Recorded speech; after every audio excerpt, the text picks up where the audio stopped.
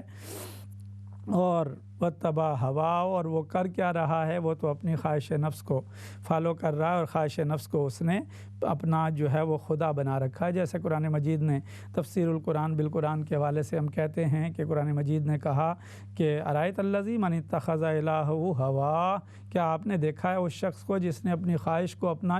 الہ بنا لیا ہے؟ الہ کہہ دیا اللہ رب العزت نے۔ سوچیے آپ کہ الہ کسے کہتے ہیں؟ جس کی پرستش کی جائے، جس کی عبادت کی جائے۔ آج بڑے بت ہمارے دلوں کے اندر سجے ہوئے ہیں۔ یہ تو نہیں ہے کہ ہم یہ تو نہیں کہتے جناب صنم خانے جو ہے وہ ہم صنم خانے میں نہیں جاتے، بت خانے میں نہیں جاتے، مٹی کے بت تو نہیں ہیں لیکن خواہشات کے بت بڑے بنے ہوئے ہیں۔ قرآن اسی کی طرف اشارہ کرتے ہوئے کہتا ہے جس کی انسان پوجا کرے، یعنی اللہ کو پشت کر دے اور اس کی پوجا میں شروع ہو جائے، اس کا پیرو ہو جائے، تو وہی اس کی عبادت ہو رہی ہے۔ یہ مانوی معنی ہے الہ کا، واتبع ہوا، کہ وہ اپنی ہوا کے جو ہے وہ تابع ہو گیا، خواہشوں کے تابع ہو گیا۔ اور یہ ذہن نشین رکھ لیں، خواہشیں کبھی کم نہیں ہو سکتی، خواہشیں تو ہمیشہ جو ہے وہ بڑھتی ہی چلی جاتی ہیں۔ ہاں خواہشیں کنٹرول ہو سکتی ہیں کہ جب بندہ انہیں شریعت کے تابع کر دے، قرآن اور سنت کے تابع کر دے، تو خواہشیں جو ہیں ان کو قرار نصیب ہو جاتا ہے، ان کو لمیٹائز کر دیا جاتا ہے، ان کو جو ہے وہ لگام دے دی جاتی ہے، اس سے آگے نہیں بڑھنے دینا۔ جیسے دنیا کے اندر لوگوں نے ویزا باؤنڈریز لگائی ہوئی ہیں اور بہت ساری ریسٹرکشن ہیں، اور لاک ڈاؤن میں بہت ساری ریسٹرکشن آ گئی ہیں، بہت ساری آئیں گی، مساجد بند ہیں، ریلیجس پلیسز بند ہیں، الغرض بزنس لوگوں کے بند ہیں۔ تو جب یہ دنیا کے اندر جو ہے یہ ریسٹرکشن اور انسٹرکشن کے ذریعے سے اسے کنٹرول کیا جا رہا ہے، تو خواہشات کو بھی کنٹرول کرنا ہے کہ اس جگہ نہیں جانا جس جگہ جانے سے اللہ رب العزت نے منع کیا ہے، بلکہ اس گلی میں بھی نہیں گزرنا۔ وَلَا تَقْرَبَ هَٰذِهِ الشَّجَرَةَ فَتَكُونَ مِنَ الظَّالِمِينَ۔ اما حوا اور آدم علیہ السلام کو اللہ رب العزت نے فرمایا تھا اس درخت کے قریب بھی مت جانا، کہ جس ادھر گئے تو پھر ظالموں میں سے ہو جاؤ گے۔ اور فرمایا وَلَا تَقْرَبُوا الزِّنَا إِنَّهُ كَانَ فَاحِشًا، کہ زنا کے قریب بھی، یعنی دواعی زنا جو ہیں، جو زنا کی رغبت دلانے والے ہیں، ان کی مراد یہ ہے کہ برائی کی طرف جو ہے وہ تکنا بھی نہیں، سننا بھی نہیں، برائی کو جو ہے وہ اس کی طرف کان بھی نہیں لگانے، آنکھ بھی نہیں لگانی، اس کی طرف دھیان بھی نہیں لگانا، کیونکہ کان آنکھ لگیں گے تو دھیان بھی اس طرف مائل ہوگا۔ تو لہٰذا واتبع ہوا، اس کا معاملہ تو ہوا کا ہو گیا ہے، وہ تو ہوا کا پیروکار ہے، جو اسے جو ہے اس کا دل جو اس کی ہوا کہتی ہے، بس دل کو بھی اسی طرف جو ہے لگاتا ہے۔ وکان امرہ فرطا، اور اس کا معاملہ جو ہے وہ افراط میں چلا گیا ہے، وہ اس کا معاملہ جو ہے وہ حد سے نکل گیا ہے، اور جس کا معاملہ جو ہے وہ حد سے نکل جائے تو پھر اس کے لیے کوئی کنٹرول نہیں رہتا، اس کے لیے پھر فائن آتا ہے، جرمانہ آتا ہے دنیا کے حوالے سے، اور ہدایت کے حوالے سے اس کے لیے لاک ڈاؤن ہو جاتا ہے کہ اب اس کا دل جو ہے بند کر دیا گیا ہے۔ اور جب کسی کا دل جو ہے اس پر مہر لگ جائے تو وہاں ہدایت، رہنمائی داخل نہیں ہو سکتی، وہاں جو ہے وہ اللہ کا غضب ہی پھر اس پر آتا ہے۔ تو رسول پاک صلی اللہ علیہ وسلم نے فرمایا کہ اس سے پہلے کہ دروازہ ہدایت بند ہو، نفاق کو کنٹرول کرنے کے لیے درود و سلام پڑھا کرو، کہ یہ نفاق جو انسان میں عملی ہے اس کا بھی خاتمہ کر دیتا ہے۔ پھر نفاق کی ایک اور علامت بیان کی گئی ہے، اور وہ نفاق کی علامت ہے اذا تؤمن خانا، کہ جب اس پر امانت رکھی جائے تو وہ امانت کی خیانت کرتا ہے۔ یہ 4 منافق عملی کی مثالیں ہیں، کہ پہلی مثال بیان کی گئی کہ جب وہ بات کرے تو کاذبہ، جھوٹ بولتا ہے، جب جو ہے وہ وعدہ کرے تو خلاف ورزی کرتا ہے، جب اس کے پاس جو ہے وہ اپنا کوئی گفتگو ہو تو اس میں خاصمہ فجرہ، جب وہ جو ہے وہ اپنا بات کرتا ہے تو اس میں جھگڑے میں گالیاں دینا شروع کر دیتا ہے۔ تو لہٰذا خدا کے واسطے گالی کا کلمہ اپنی زبان پر نہ لائیے، کیونکہ یہ زبان سبحان اللہ کے لیے ہے،